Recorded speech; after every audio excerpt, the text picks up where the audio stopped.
Hello everyone, দিনটা শুরু করছি দার্জিলিংয়ের সাইট সিইং দিয়ে।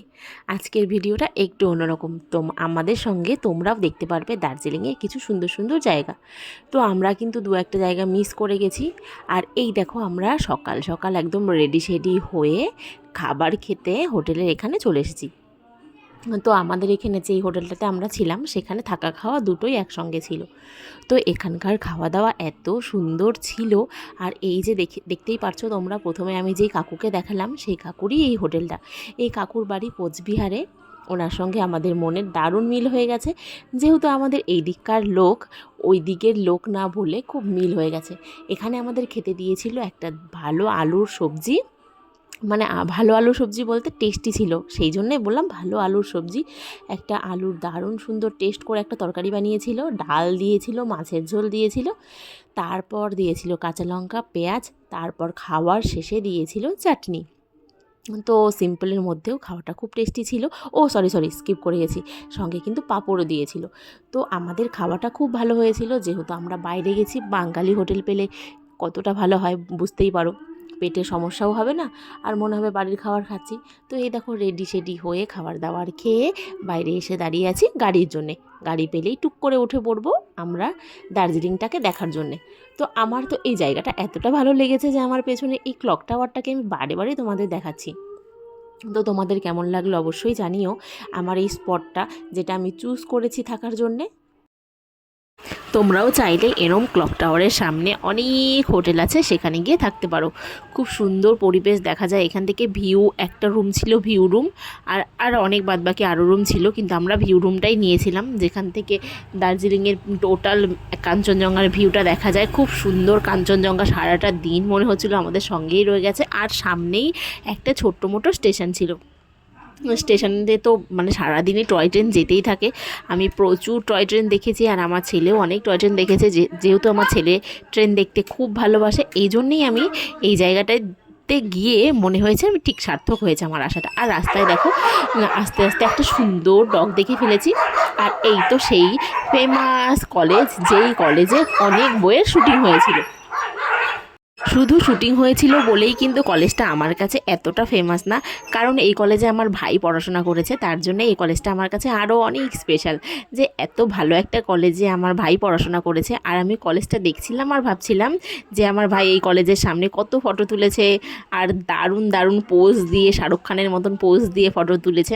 আর কথা বলতে বলতে দেখো আমরা আবার চলেও গেলাম একটা টি গার্ডেনে। দারুণ সুন্দর ভিউ ছিল এখানকার। তো আমরা ওখানে গিয়ে সুন্দর সুন্দর নেপালিদের ড্রেস পরেছিলাম। এখানে গেলে তো সবাই এই ড্রেসটা পরেই। আর আমি অনেক জায়গাতেই ঘুরে ভেবেছিলাম যে না, ড্রেস পরবো না, যদি পরি টি গার্ডেনে গিয়েই পরবো।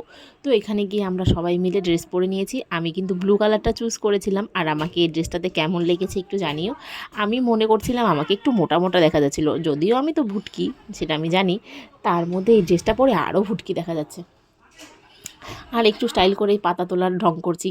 পাতা তো তুলতে দেবে না, তাও এখানে সবাই ফটোশ্যুট করতে, ভিডিও শ্যুট করতে গিয়ে প্রায় অর্ধেকের মতন পাতা তুলে শেষই করে দিয়েছে, জায়গাটাকে মোটামুটি ফাঁকা করে দিয়েছে। আর আমাকে কেমন লাগছিল এই ড্রেসটাতে, আমি কিন্তু প্রথমবার এই ড্রেসটা পরেছি। আর আমার ছেলে ঘুমিয়ে পড়েছিল, তাই জন্য ছেলেকে ড্রেস পরাতে পারিনি।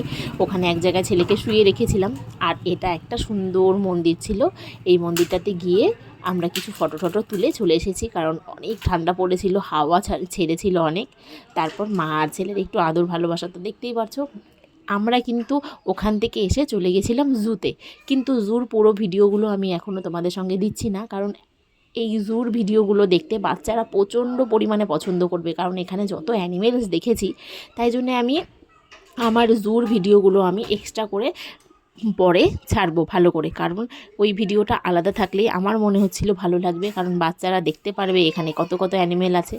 আর আমার ছেলে দেখেছো একটু স্টাইল করছে কাকাইয়ের হাত ধরে যেতে যেতে।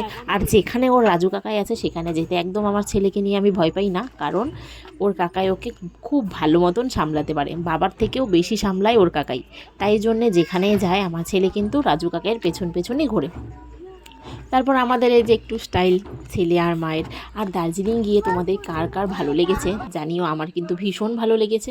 তারপর আমরা আবার ঘরে এসে রেডি সেডি হয়ে সন্ধ্যাবেলায় বেরিয়ে যাচ্ছি মেল রোডে। তো মেল রোডে গিয়ে কী করেছি দেখতেই পারবে। আমি কিন্তু আর জুর ভিডিওটা এখানে দিচ্ছি না, কারণ ভিডিওটা অনেকটা বড় হয়ে যাবে জুর ভিডিওটা দিলে, কারণ আমি ওখানে সব অ্যানিমেলের ভিডিও করেছিলাম দেখানোর জন্যে যে সব বাচ্চারা ওটা দেখতে খুব পছন্দ করবে, কারণ আমার ছেলেও এর আগে যার যার মোবাইলে জুর ভিডিও দেখেছে, দেখে খুব ইন্টারেস্ট পেয়েছে আর কি, তাই জন্য আমি ওই ভিডিওটা আলাদা করেই পোস্ট করব। তো এই যে আমরা রুম থেকে রেডি হয়ে বেরিয়ে গেলাম মেল রোডের উদ্দেশ্যে।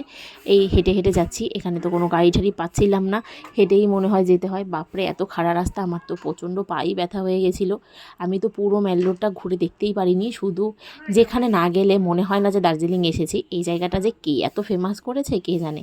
আমি তো ভেবেছিলাম এটা না জানি কি এমন আহামরি একটা জায়গা, গ্ল্যানারি হোপ। তো এখানে গিয়ে কেউ একজন ফটো তুলে এই জায়গাটাকে এত ভাইরাল করেছে যে দার্জিলিং গিয়ে এখানে ফটো না তুললে মনে হবে যেন আমি দার্জিলিংয়েই যাইনি। তো আমিও ভেবে গেছিলাম যে এত একটা সেলিব্রিটিদের জায়গা, মানে এত পপুলার হয়ে গেছে জায়গাটা, তো সেখানে তো আমাকেও যেতে হবে। তো আমি ভেবেই গেছি যে ওখানে গিয়ে আমিও ফটো তুলব। তো ভাবনাটা পূরণ হয়ে গেছে, আমি এখানে পৌঁছে গেছি। আর এত ভিড় এই গ্যালারির সামনে ফটো তোলার জন্যে, বাপরে লাইন ধরে ফটো তুলতে হয়। আর আমি আবার যাই হোক ভালোই লাইন কাটিয়ে চলে যেতে পারি, আমার জন্য এগুলো একদম বায়ে হাতকা খেল। তা আমি গিয়ে ফটো ভিডিও সবই করেছি, ফটোও তুলেছি, ভিডিওও করেছি। আর এত এই মেল রোডটাতে এত ভিড়, বাপরে বাপ এত লোক, এখানে গিয়ে ফটো তোলার জন্য মনে হচ্ছিল যে কোথায় একটা এসে ফটো তুলছি। তারপর আমি একটু নিচে হেঁটে গিয়ে দেখলাম যে এখানে কী আছে। তারপর দেখলাম যে এখানে একটা বেকারি শপ, কিন্তু দারুণ দারুণ আইটেমের খাওয়া ছিল। আর এখানে দেখো একটা বাইক পেয়ে আমার ছেলেকে একটু বসিয়ে দিয়েছি বাইকে ফটো তোলার জন্যে। এই যে দেখো সেই বেকারিটা, এখানে কিন্তু সত্যি মামুলি বেকারি না, নর্মাল বেকারি না, যাই হোক দারুণ দারুণ খাওয়া ছিল এখানে। আমি কিন্তু সত্যি করে কি বলবো, আমি কিন্তু এখানে কিছুই খেতে পারিনি, ভেবেছিলাম অনেক কিছু খাবো, গিয়ে এতটা পেট ভরা ছিল। সন্ধ্যাবেলা আমরা হোটেল থেকে অনেক কিছু খেয়ে বেরিয়েছিলাম জন্য এত পেট ভরা ছিল যে ওখানে গিয়ে কিছুই খাইনি। আর এত ভিড় ছিল, বসার কোনো জায়গা ছিল না, লাইন ধরে খাবার নিতে হবে, তো অতটা টাইমও ছিল না। ছেলে ভীষণ পরিমাণে বিরক্ত করছিল।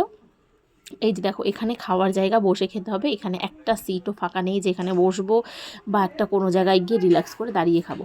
তো ওখান থেকে আমরা বেরিয়ে চলে আসলাম আস্তে আস্তে। এই একটা জায়গা ছিল যেখানে একটা গান বাজছিল, আর গানের সঙ্গে তো ছেলের কি তাল নাচের, আমার ছেলে তো গান শুনলেই নাচবেই। আর ছেলে কিন্তু নাচের স্টাইল দারুণ দেয়, একদম হিরোর মতন। এই বয়সে ও এত কিছু স্টাইল কোথা থেকে যে শিখেছে কে জানে। তারপর বাবাকেও নাচাতে হবে, ছেলে বাবাকেও ভালোই নাচ নাচায়। আমি আর পারি না, আমি তো আগে পারতাম আমি আমার বরকে নাচাতে, কিন্তু এখন আমার ছেলেই কাফি তার বাবাকে নাচানোর জন্যে। তো আমার এই ভিডিওটা তোমাদের কেমন লাগলো অবশ্যই আমাকে কমেন্ট করে জানিও। আর আমার দার্জিলিং ঘোরার ভিডিওগুলো যদি তোমাদের ভালো লেগে থাকে লাইক কমেন্ট করো। তোমরা অবশ্যই দার্জিলিংয়ে ঘুরে এসো, যারা যারা গিয়েছো তারা তো গেছোই, যারা যাওনি তারা অবশ্যই যেও একবার। Tata, bye bye.